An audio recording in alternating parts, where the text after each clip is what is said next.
Liz, can't help but think that analogy. Every time you go to Hawaii now, Liz, you're going to see you're going to see waves and an anchor and the yellow beach. No wonder it's so meaningful to me. Yeah, that's right. That really resonated. Yeah, Liz. And the planes are going to fly over, and you're going to see it all. It's going to crash, or it's going to continue on gliding. Yeah, it's very cool, Naomi. Yeah. Yep. Thanks. It was such a lot of fun. It was great. Yeah. It was so delightful. Yeah, Rex, what do you think?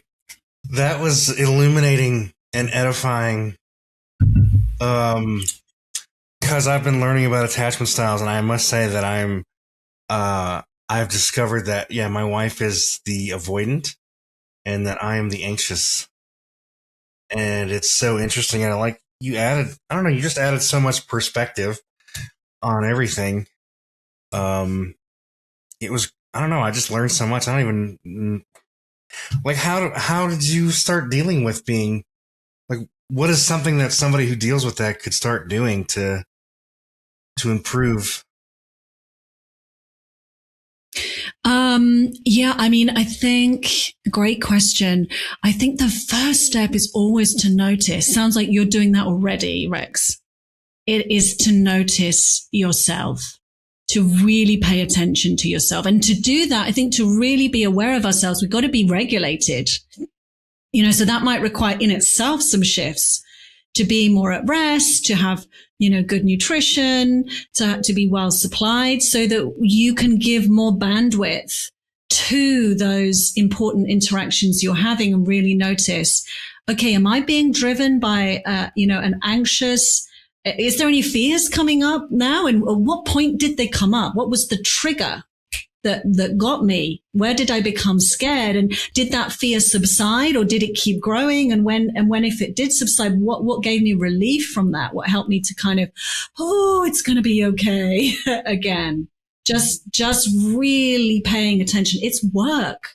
It's a big amount of work to really know thyself, to really see yourself. But that is always, I think, the place to start. I'm perfect, but what can I impart to my wife? We know that. We all know. I mean, I know I'm great. So, no, it's true that there's a lot of paying attention to do and trying to reel oneself in and be like, okay, I'm going off here. What would be the advice too for the avoidant one? Beyond paying attention, what would be the advice for an avoidant partner? It's really, I think I said a couple of things about boundaries. You've got to gently but firmly hold clear boundaries with your wave partner. You've kind of got to create a little bit of a seawall, but do it really nicely. Remember that when you set a boundary with them, it will activate their abandonment fears. They're going to find that hard. So you got to kid glove it and okay, it's not you, but right now I'm just feeling like I can't breathe. I'm going to take 20 minutes, and 20 minutes is what the Gottmans reckon is how long it takes the body to kind of soak up those stress chemicals. 20 minutes of doing something else. And I'm going to come back. And when I do come back, we're going to just go for a little walk around the block, and we're going to talk about this. And, I just know we're going to find a resolution because we always do. That would be a great way to handle you're assuming it's an anxious partner you're dealing with. If it's an avoidant partner, it would be different.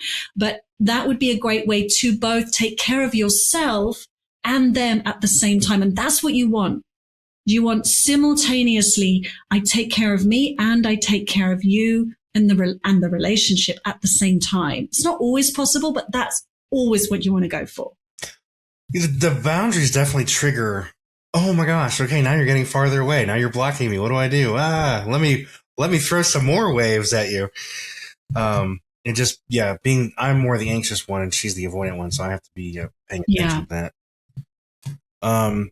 You mentioned a word earlier is it Zeigarnik? Zeigarnik? Yeah, how do you effect? Yeah, how do you spell that? Zeigernik. I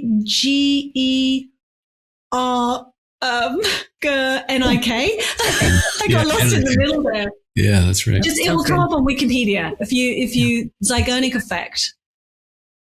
that will come up. Read about it. It's a nice little, cute little piece of research. Okay, yeah, because that's a really cool word, and it sounds like a really cool concept. So I want to look more. It's why brushing things under the rug, I guess, doesn't work, right, Naomi? In short, it's why just ignoring the conflicts is problematic. Yeah. You brush it under the rug, and then later you trip over it. Yeah, because it stacks up. How do you? You mentioned make it safe make it a safe place for you and your partner. Is there anything that you had to do to do that in your relationship?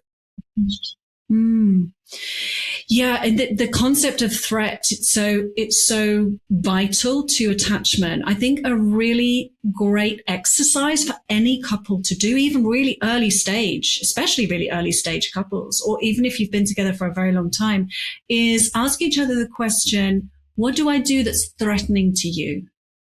And that's a nice, it's not what I'm doing wrong. I might not be doing anything wrong, but that's not the point. It's, is your, because we're always scanning for threat, right? Yeah. Our brains, our reptilian brains, our brainstem, amygdala is always scanning for threat. This is just human beings. And so we're going to subtly be picking up things that our partner does or doesn't do that we perceive as threatening. And don't get caught in the rightness or wrongness of that. It does not matter.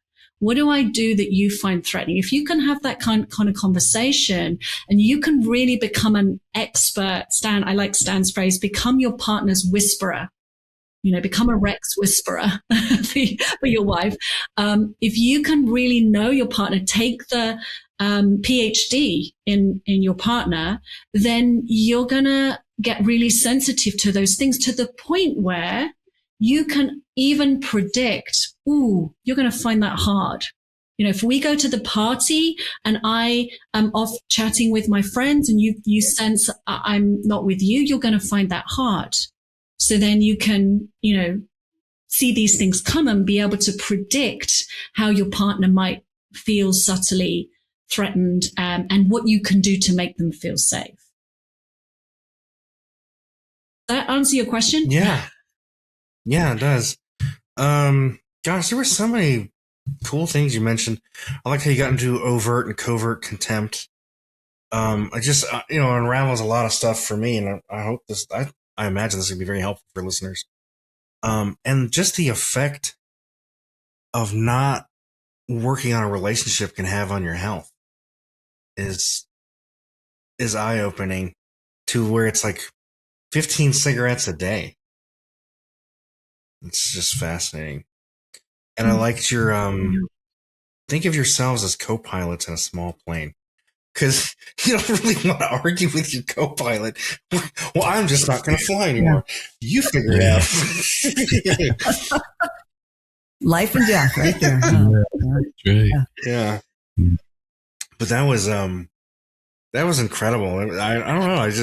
I'm overwhelmed by all the information I got from this. Yeah. Naomi, what's the name of your podcast, please? So we can add that as well. It's called Couples Talk. That's all one word, capital T. Couples Talk. Oh, that's great. Do you interview couples, or is it just you and your husband arguing, or? Yeah, it's just us trying not to argue. Yeah, we've only recorded 15 episodes. I mean, actually, for the last couple of months, we haven't recorded one. So I think, the new season will be coming. I'm not quite sure what shape it's going to take. But yeah, that's what we've tried to blend. Some of this stuff, we've talked about some of the stuff we've said today, tried to blend that with very personal examples. So we really tried to shop ourselves with, I got this wrong for years. Do you remember that one time when I said this and you hated it? And just try to tell our stories, because stories stick for people, don't they? And stories help invite people to see themselves in the story. Yes. And they're so much more relatable. Exactly. So that's what we try to do in a very small way. That's what the audience is looking for, is ways to identify with the people they're listening to. Like this conversation today was really cool for me. So I'm very much identified with it. That's great to hear. Me too, Rex. Naomi, thank you. Yeah. Thanks so much for making time to come on. and share with us, us and our listeners. So we appreciate that. Thanks for joining us today. Hey, do us a favor and take a second to subscribe to our podcast and the Utah Marriage Commission YouTube channel at Utah Marriage Commission, where you can watch this and every episode of the show. Be sure to smash the like button, leave a comment, and share this episode with a friend. You can also follow and interact with us on Instagram at Stronger Marriage Life and Facebook at Stronger Marriage. So be sure to share with us which topics you loved or which guests we should have on the show next. If you want even more resources to improve your marriage or relationship connection, visit strongermarriage.org, where you'll find free workshops, e-courses, in-depth webinars, relationship surveys, and more.